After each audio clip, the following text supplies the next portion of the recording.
গাছ থেকে ডাব পাড়া হলো, পেড়ে এখানে রেখে দিই। খুবই সুন্দর সুন্দর ডাব, দারুণ লাগছে। গাড়িতে ডাব সাজানোর স্টাইল কত সুন্দরভাবে লাইন বাই লাইন দিয়ে কালিগুলো সাজিয়েছে। ছোট্ট একটা গাড়ি আছে, এই গাড়িতে একা একাই ডাবগুলো সাজাচ্ছে। কত বড় বড় কাঁদি, বুঝছেন? কত স্টাইল দিয়ে ডাবটা সাজানো হচ্ছে। গাড়িটা সাজানোর পরে এই গাড়িটা আবার চালিয়ে নিয়ে যাবে। এই ডাবগুলো কাটতে অন্তত ঘন্টা আড়াই সময় লাগলো। গাছে উঠে ডাব কাটাটা প্রচণ্ড কষ্টের। নিচে থেকে অনুভব করা যায় না। যারা কখনো গাছে ওঠেনি তারা যদি একদিন যদি ট্রাই করে বুঝতে পারবে ডাব কাটাটা কতটা কষ্টের।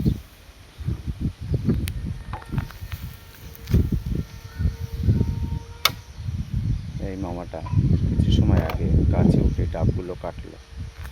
সামান্য কটা ডাব প্রায় আড়াই ঘন্টার সময় লেগে গেল।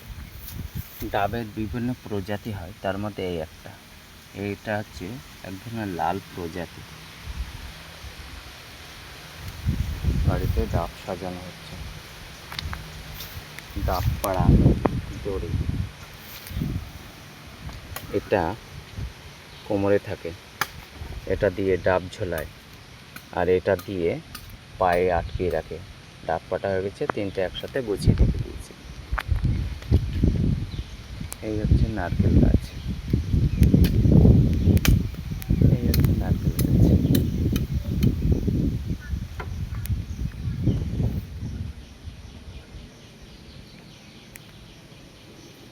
এই নারকেল গাছে উঠে ডাবগুলো পারলো।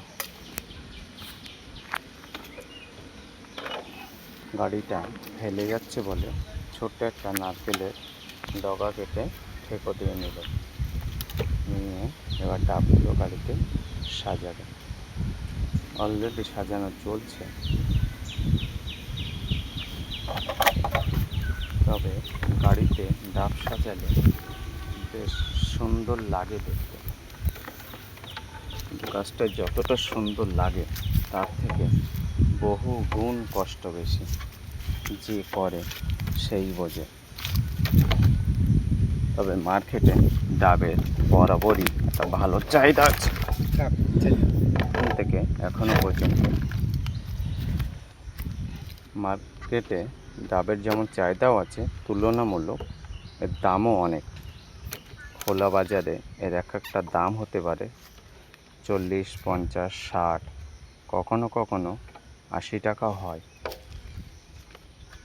যারা খুচরো বিক্রি করে। কিন্তু মানুষ তবু ডাবের পরে আগেও আকর্ষণ ছিল, এখনও আকর্ষণ আছে।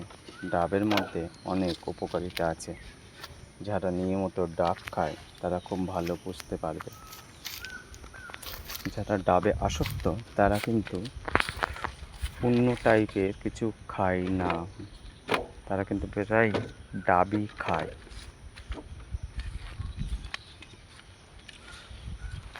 ডাব খেতেও ভালো, স্বাস্থ্যের জন্য ভালো। সাজানো মোটামুটি কমপ্লিট। এইবার দাদারা তুলছে, এখানে তোলা রেডি। এইবার গাড়ি স্টার্ট দেবে, দড়ি টড়িগুলো গুছিয়ে। ব্যাস, কত সুন্দর।